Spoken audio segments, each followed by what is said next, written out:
Kita yang masih diberikan kesempatan hari ini dengan jutaan nikmat Allah wajib kita syukuri.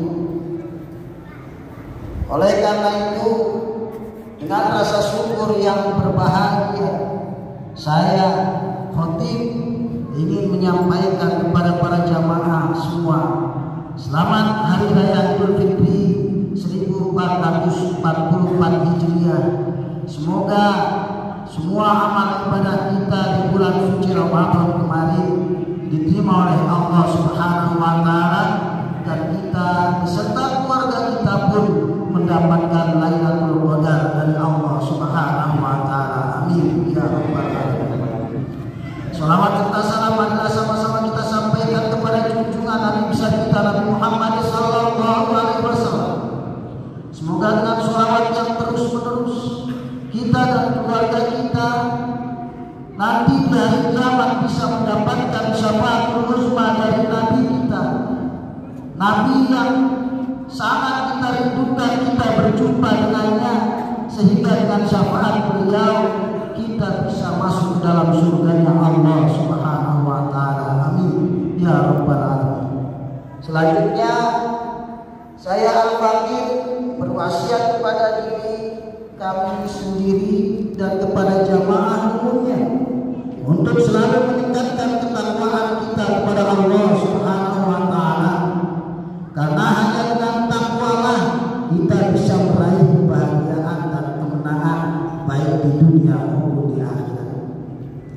Terlebih lagi hari ini, wahai saudaraku, jika kita ingin tahu apakah Ramadan kemarin yang sama-sama kita lewati ini berhasil bagi diri kita, kita mendapatkan berkah, rahmat, ampunan, kita ingin tahu apakah kita kemarin mendapatkan itu semua, maka ukurannya adalah takwa.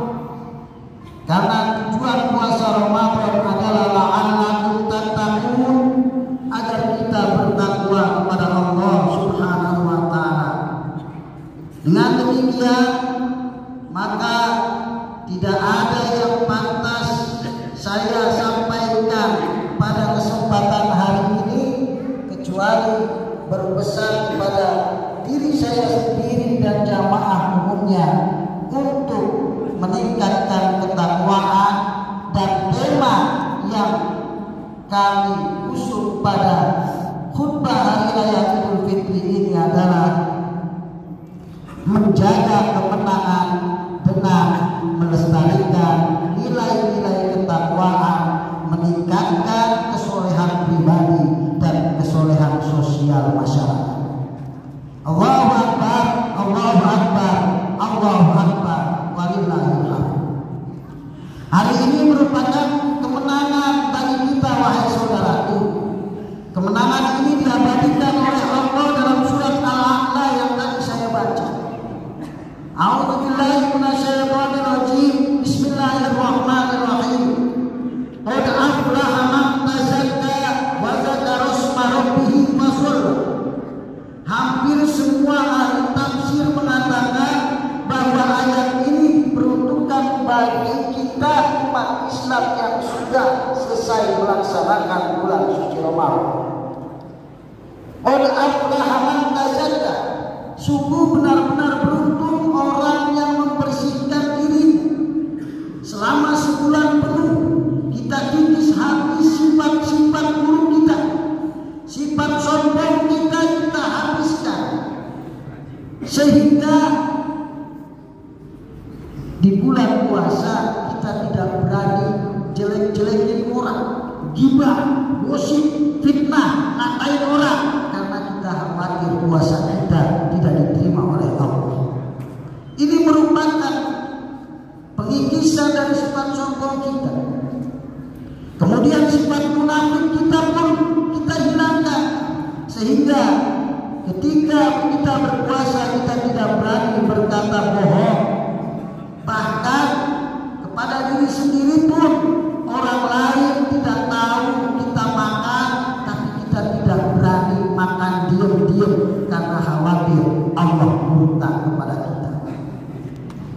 Penyucian diri kita inilah yang dianggap kemenangan oleh Allah Subhanahu wa Ta'ala, sehingga detik ini dosa-dosa kita, hubungan kita dengan Allah sudah diampuni. Amin ya rabbal alamin. Sebagaimana janji Nabi besar kita Muhammad sallallahu alaihi wasallam, man shoma ramadhana imanan wa ihtisaban ghufira lahu ma taqaddama min dzambi. Siapa yang berpuasa di bulan suci Ramadan dengan ikhlas, dengan penuh keyakinan mengharapkan keridhaan Allah, maka dosa-dosanya yang telah lewat pasti diampuni. Ini janji Nabi. Bahkan bukan hanya puasa saja yang bisa menghapuskan dosa-dosa kita, wahai saudaraku. Ibadah yang kita lakukan, sholat wajib, sholat sunnah, tadarus Al-Quran, tarawih, witir, sedekah, memberi makan atau takjil, bekerja, menuntut ilmu di bulan suci Ramadan juga bisa mengampuni dosa-dosa kita, karena Nabi pun bersabda, man qama ramadhana imanan wa ihtisaban ghufira lahu ma taqaddama min dzambi.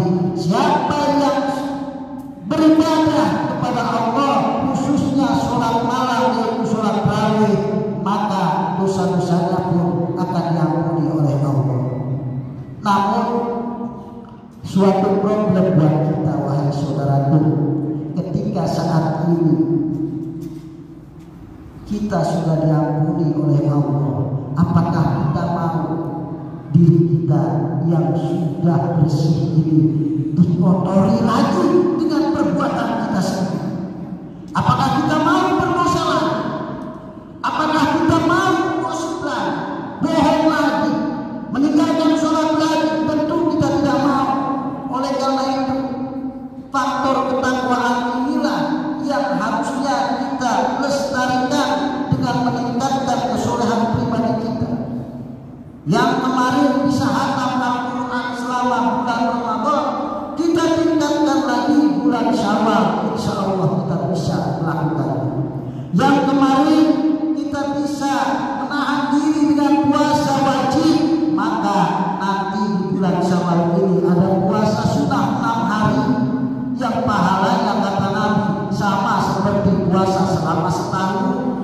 Ada puasa Senin Kamis, ada Ayyamul Bid, ada puasa-puasa sunnah yang lain yang sangat disunahkan. Inilah pentingnya melestarikan ketakwaan kita. Kenapa? Karena wahai saudaraku, Ramadan sudah pergi. Jangan sampai Ramadan pergi justru kita tidak kembali suci, justru kita tidak bertakwa. Nauzubillah summa nauzubillah min dzalik. Khawatir jika demikian kita tidak bertemu lagi dengan bulan suci Ramadan, maka meninggal dalam keadaan kotor penuh dosa. Nauzubillah summa nauzubillah. Namun ketika kita pertahankan amal soleh pribadi kita, hablum minallah kita, insya Allah kapanpun waktunya Allah memanggil kita, kita akan meninggal dalam keadaan husnul khotimah. Amin ya rabbal alamin. Selanjutnya, takwa itu bukan hanya hubungan kita dengan Allah, saudaraku, tapi juga takwa hubungan kita dengan sesama manusia. Kesolehan sosial kita dipertaruhkan karena jelas-jelas Allah Subhanahu wa Ta'ala berfirman dalam surat Al-Imran ayat 133 134. A'udzu billahi minasyaitonir rajim. Bismillahirrahmanirrahim. Wasari'u ila maghfiratin min rabbikum wa jannatin 'arduha as-samawati wal ardu u'iddat lil muttaqin. Ini kita diperintahkan oleh Allah, wahai hambaku, kata Allah, segeralah kalian mendapatkan atau meraih ampunan dari Allah dan mendapatkan surga. Jaminan surga dan ampunan ini berkah bagi orang yang bertakwa. Dan dilanjutkan pada ayat 134, ternyata Allah memberikan tanda-tanda orang yang bertakwa di situ. Tandanya bukan hanya hubungan kepada Allah, tapi hubungan kepada manusia. Tanda yang pertama dalam lanjutan ayat tadi, siapakah orang yang bertakwa itu?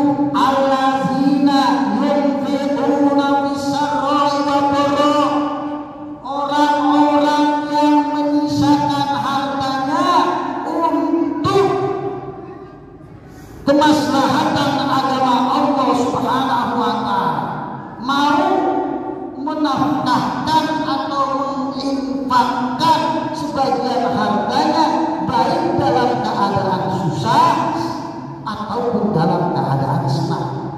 Wahai saudara, ketika kita senang sama orang, kebetulan kita punya uang, mungkin kita tidak segan-segan bank atau ngasih sumbangan atau sedekah.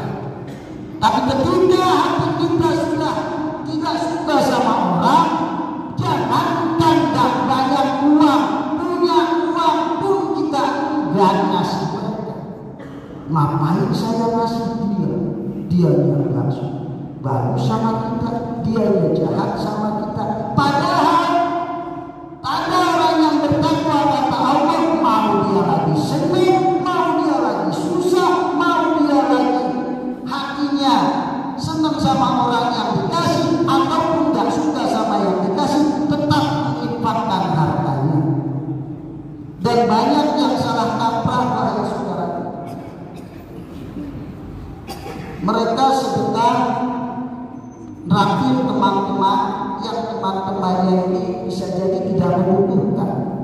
Padahal urutan sedekah kalau menurut firman Allah surat Al-Baqarah ayat 215 adalah pertama lil walidaini, yang kedua lil aqrabin, ketiga baru lil yatama, keempat lil masakin, dan yang kelima ibnu sabil. Yang wajib kita dahulukan dalam menginfakkan harta kita adalah orang tua kita, saudaraku. Terlebih hari ini, sudahkah kita membahagiakan orang tua di hari yang mulia ini dengan memberikan sesuatu itu paling tidak harganya sama dengan yang kita pakai. Sarung kita bagus, baju kita bagus, harganya ratusan ribu. Masa ngasih orang tua yang harganya di bawah kita? Padahal sampai dengan detik ini kita dijaga oleh Allah berkah doa orang tua kita. Sampai detik ini orang tua kita sukses, kita kerjanya enak, berkah doa orang tua kita, saudara. Kesuksesan kita saat ini adalah orang tua punya andil besar dalam kesuksesan kita. Maka ketika punya uang, yang didahulukan bukan siapa-siapa, tapi orang tua kita. Beruntunglah bagi yang orang tua yang masih ada. Ketika orang tua kita sudah tidak ada, mau ngasih mana?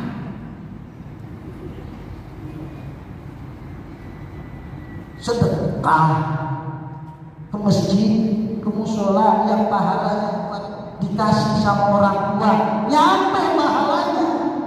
Tapi lebih baik ketika sedekah itu langsung kita lakukan, langsung kita kasih ketika orang tua kita masih hidup, saudara. Allahu Akbar, Allahu Akbar, Allahu Akbar, walillahilhamd. Setelah itu barulah kerabat, anak, istri, kemudian kerabat jauh, ponakan, sepupu, nisan, dan sebagainya. Setelah itu barulah anak yatim, Wahai saudara, ketika kita menyia-nyiakan anak yatim dan fakir miskin, maka naudzubillah kita akan tergolong orang-orang yang menyia-nyiakan agama. Bayangkan saat ini kita sedang sholat, saat ini kita pakaiannya bagus, uang kita banyak. Pernahkah kita membayangkan bisa jadi saat ini banyak anak yatim yang bersimpuh di makam bapak ibu?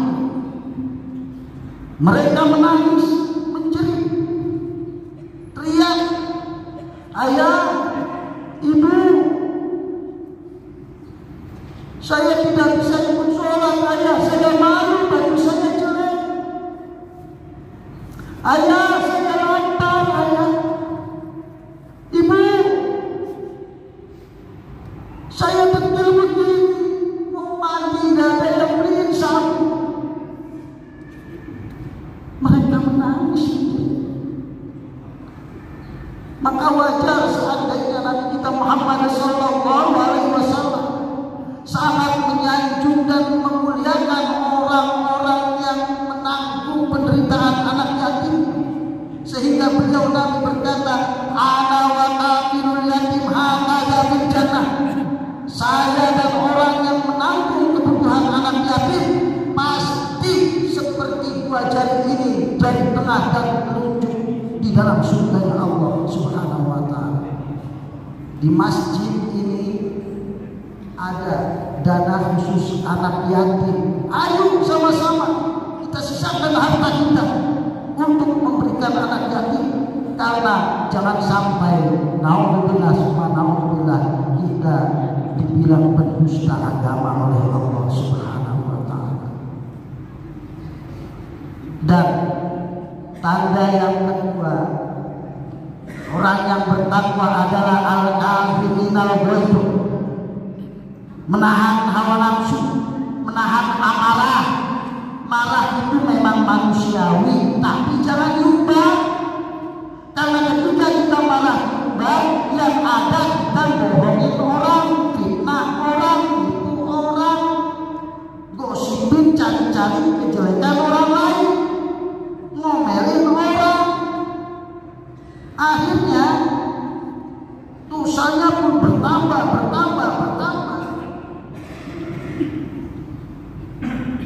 Ketika anak sama orang tua pasti bisa melawan kalau tidak bisa menahan amarah. Suami istri bertahun-tahun pasti bisa cerai kalau tidak menahan amarah. Bahkan kakak adik bisa saling bunuh cuma gara-gara rebutan warisan kalau tidak bisa nahan amarah. Dan yang ketiga, yang terakhir, ketika tanda orang yang bertakwa dalam surat Al-Imran 134 adalah wal afina 'anil nas, saling memaafkan, memberi maaf bagi yang pernah dizalimi dan meminta maaf bagi yang sudah pernah menzalimi. Inilah fungsi takwa dalam kehidupan kita bermasyarakat. Oleh karena itu, setelah bermimpi nanti kita datangi orang tua kita yang masih hidup, kita minta ridhonya, minta ikhlasnya, minta maafnya, karena sebagai anak kita pasti banyak salah. Yang orang tuanya sudah tidak ada, kita doakan mereka, kita ambil uang untuk sedekah di masjid yang pahalanya buat mereka. Syukur-syukur bisa pulang kampung atau ziarah ke makam mereka. Kemudian saling maafkan antara tetangga, antara teman, karena ini merupakan tanda orang bertakwa kepada Allah Subhanahu wa ta'ala. Allahu Akbar, Allahu Akbar, Allahu Akbar, walillahil hamd. Sebelum kita sama-sama melakukan khutbah kedua, maka di hari yang mulia ini, hari baik, bulan baik ini, mari kita sama-sama berdoa dengan memakai bahasa Indonesia. Berdoa dengan bahasa yang kita pahami, karena ketika kita kedua cukup pakai bahasa Arab. Mari kita sama-sama angkat tangan kita. Allahumma shalli ala sayyidina Muhammad wa barik wa sallim.